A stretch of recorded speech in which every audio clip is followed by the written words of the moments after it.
Good to be you. Please subscribe and hit like button to help us reaching more people. And I want to start, Larry, with Where's the button, Nima? it's not there. I like Larry. Come on. Yeah. And Larry, let's start with the case of Charlie Kirk. And as time goes by, it's getting much more suspicious. I've shared a video with you in which Yeah. shows that somebody on YouTube is trying to explain that the bullet came from his right side and from the back side and then came out. And yesterday, I've learned from the Candace Owens podcast that in that image that he tries to show that it's the blood coming out from the backside. That's not the blood; it's the necklace of Right. Charlie because of his movement from. And what's your understanding of these? Because there are many things out there that people are making new arguments. What's your take on that? Well, the fact that there's so many different stories being circulated on the internet should be your first clue that this was an organized, let's call it conspiracy to kill Charlie Kirk. This was not some lone gunman acting on his own. And, the thing I said to Garland Nixon yesterday, because Garland was he worked as a law enforcement officer for 27 years. I said, if you show up and you find a body, or if they call you and somebody's been killed, first question you ask is, well, has anybody made any threats against him? With respect to Charlie Kirk, the government of Ukraine has put Charlie Kirk on their list as someone who should be assassinated. He was on the Mirtovich list. So that's where you start, because this Tyler Robinson, apparently his uncle is linked to the Azov battalion in the Ukraine. So let's just start there with, this was not a lone gunman. That's the first lie. And then when you get all these other stories being popped out, oh, it's from the right, oh, it was from the left, oh, it was a palm pistol. Right away, what you do when it is an organized conspiracy, you flood the zone with a bunch of distractors. Set the squirrels loose so the dogs won't know which way to run. As far as the claim that the shot came from the side or from behind, that's just a load of crap. All you got to do is watch the video frame by frame when he's shot, and what you see is, and this is pretty odd because it's not easily explained, but you see a shockwave. You see his shirt literally presses in, rises up, and then falls back down. He's got the word freedom. The word freedom becomes, a curved, and that all happens in literally a fraction of a second. The other thing in the video claiming he was shot from the side, where they say, oh, this is the bullet. No, it was his necklace. But again, you got to recognize something. When he was hit from the front, it had enough force that the necklace flew off from here behind him in just a fraction of a second. So the simple fact that you're getting all of this distraction tells me this is deliberate obfuscation. Yeah. The other strange thing is that there is no autopsy for Charlie Kirk, and here is the audio file about that, Larry. Do the request. They emailed me back.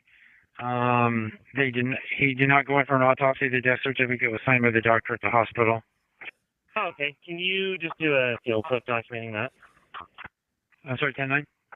Can you just add a sub to the case documenting that there was no autopsy? Yeah, 287, I'll be clear to the hospital. I need an officer at Timpanogos Hospital to come stage in the emergency room bay. Jesse just told me that he just got off the phone and Charlie's wife is coming to Signature and they're bringing a car over here for her.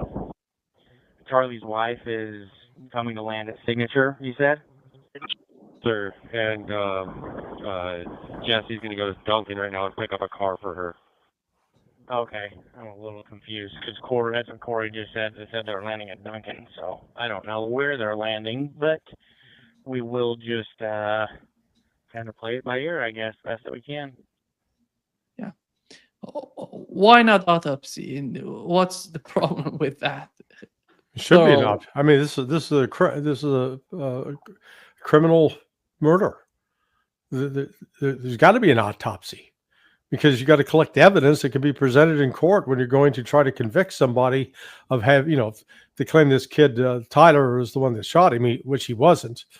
The fact that even the claim that he was shot with a 30-06, that's a lie, and so they're putting out deliberate misinformation. It's really alarming, and so it's one thing that they hadn't done the autopsy because that call sounded like that was within 24 hours of the shooting. But if they still haven't done an autopsy, then that's a real problem. This is very much reminiscent of what was uncovered, unfortunately, later, because it was not allowed out by the Warren Commission about JFK's assassination. As Larry said, you obfuscate everything you possibly can immediately. You flood the zone. Yeah. Here is a video, Larry, and it shows a guy in front of Charlie Kirk, and who seems to be part of the security team. Here is the video, Larry.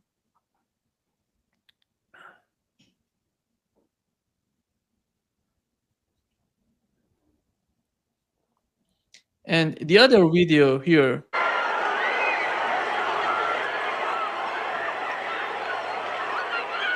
the same guy is giving something to one of the bodyguards, Larry. Yeah.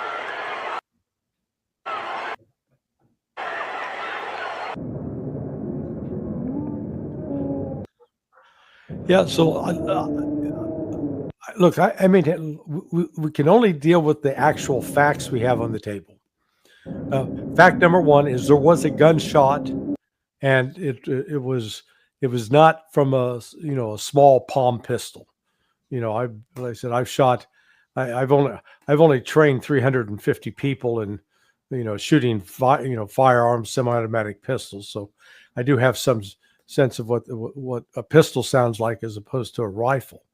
So you've got a clear noise that is not associated with a pistol.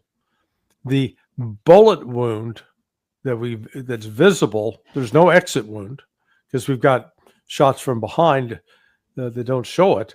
That was not caused by a 30-06. You know that there's just unless it was a specially designed round of ammunition. And what I mean by that is most conventional, like the rounds that are used for hunters, have a lead bullet with a copper, jacket, or are steel core. This is pure steel. But there's something like frangible bullets that when they don't have a solid core, and when they hit, they break up and fragment. But those are not common with 30-06.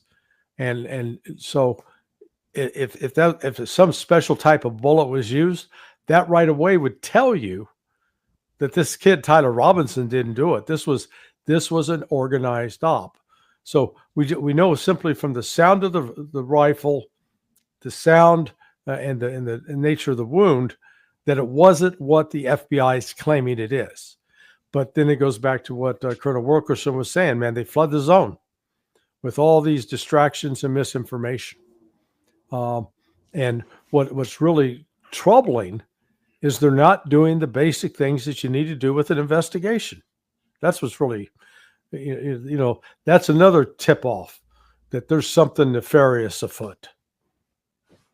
Yeah. And I would just add, Nima, that I keep going back to History Would Not Absolve Us, which is the best book, blow by blow, on Kennedy's assassination that I've read.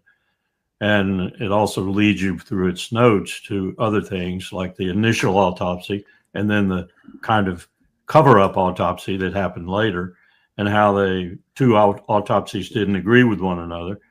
And what Larry was just talking about is clearly a part of it too. There was a special bullet, and the bullet was not the kind that goes through, like it would go through a deer or whatever. It's the kind of bullet that goes in fragments and wipes everything out as it's passing through. So, you know, that assassination was a farce in terms of the results of the Warren Commission. I suspect this one will be a farce too. Yeah. Larry, do you think that are we going to learn anything from FBI or the officials about are they going to respond to these sort of doubts that many people have in the United States and outside of the United States? Oh, you mean? I'm talking about FBI responding Yeah. to these. Yeah, they'll be as forthcoming as they have been on the Epstein files. Yeah.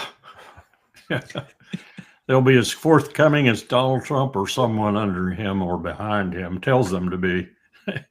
Yeah, this the sort of the good news in this is you got Candace Owens on the case, and Yeah. you know, I don't always agree with some of what everything that her take, but she's tenacious, and she was a very good close friend of Charlie's and worked with him early on, and she's not letting go of it, and she's not afraid, and that's really what it's going to take. And I think I think as more and more of these discrepancies come out, you're going to see Tucker Carlson probably take it up. Yes. So this ain't going away.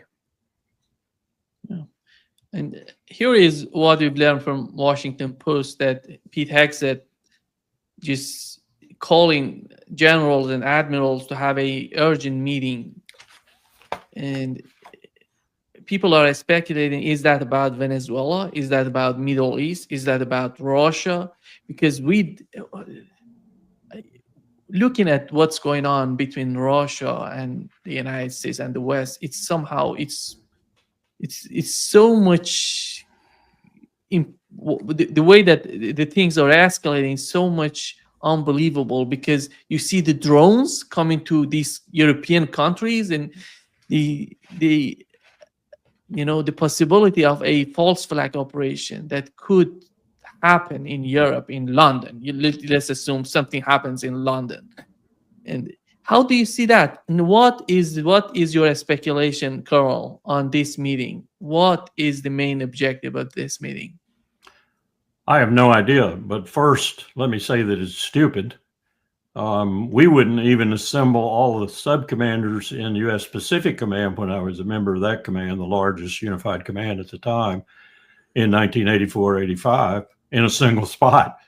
And the way we got around that, of course, was CIVITS was becoming secure video teleconference, and now is even better, a way to talk over long distances and with very little time delay. Now, the President of the United States, for example, CIVITSed with his commander in Baghdad during the Iraq War.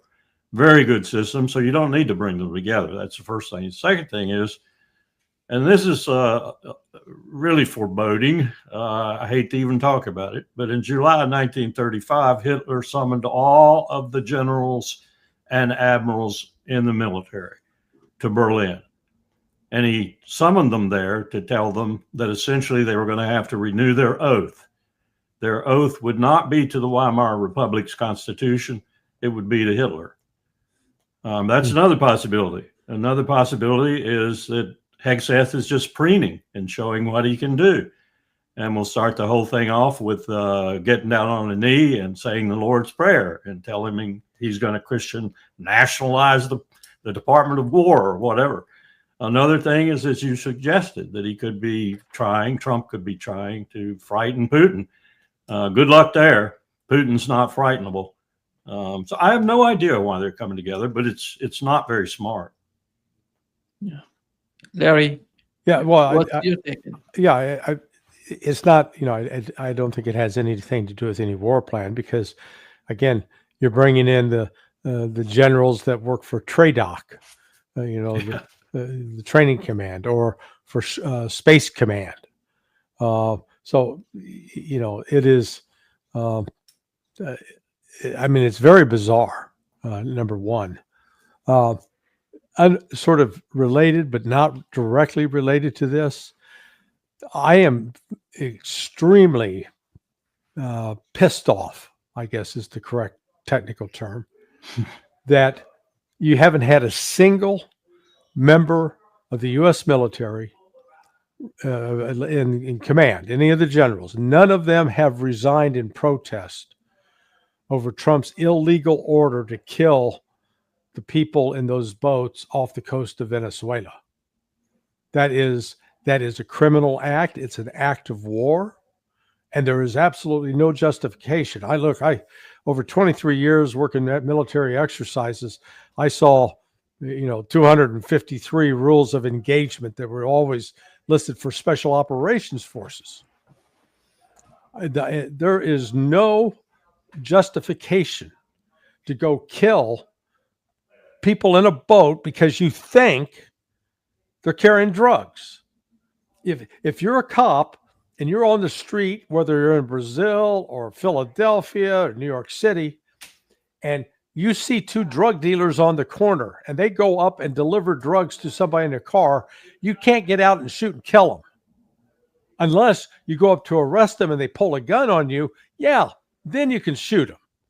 But in this case, Donald Trump issued orders to Southern Command to execute the people on that boat who were not shooting at U.S. forces. They weren't shooting at anybody. And yet we decided that we've got the right to kill them. This is, Trump can be, you can excuse him for being stupid and evil on that front. But what's the excuse of these guys and gals in uniform that are in command? They went along with it. And that this is how war crimes happen. When you've got people in the military that have an obligation to refuse to carry out an illegal order, they didn't. So, it'd be nice if actually Hegseth had a moment of conscience and said, "Oh, we shouldn't do that. I'm calling everybody together because we're gonna strip people of their rank and march them out and court-martial them right here." But that's an idle fantasy on my part. Neiman, let me add some operational detail to that. Post 9/11, George W. Bush, president at the time, of course, was furious. And I'm telling you, he was furious. First, he was kind of perplexed, and then he was kind of, leaning back in his chair like, oh, God, the American people are going to blame us for this, and thinking about his political future. And then he was angry and furious. He even had a meeting in the White House with about 30 or so Christian fundamentalists and others to try and, as he put it, to us, directly to us, his cabinet, I'm trying to get my rage under control. Now, we did all of that as background to we began to do fast rope down on ships all across the world. We were truly worried about those ships taking, shall we say, byproducts from Japan's very extensive nuclear industry to France and elsewhere, because they were unguarded ships for the most part, and they had nuclear material on them. But we were worried about a lot of things. In all of that concern, in all of that rage, we never went after a ship without following the protocol, the rules of engagement, and so forth. We did take a couple on lethally after informing at the last minute, which was not exactly protocol, the flagging country, in most cases Panama, but we never engaged them with lethal fire. We captured them, or they got away, or they dumped the cargo overboard. And that was frustrating for the military. Frustrating to fast rope down and you watch them throwing it over before you get there. And since it's in the ocean and you're not able to retrieve it, it usually was fairly deep water, then you're lost. I mean, you don't have anything but what you can find on board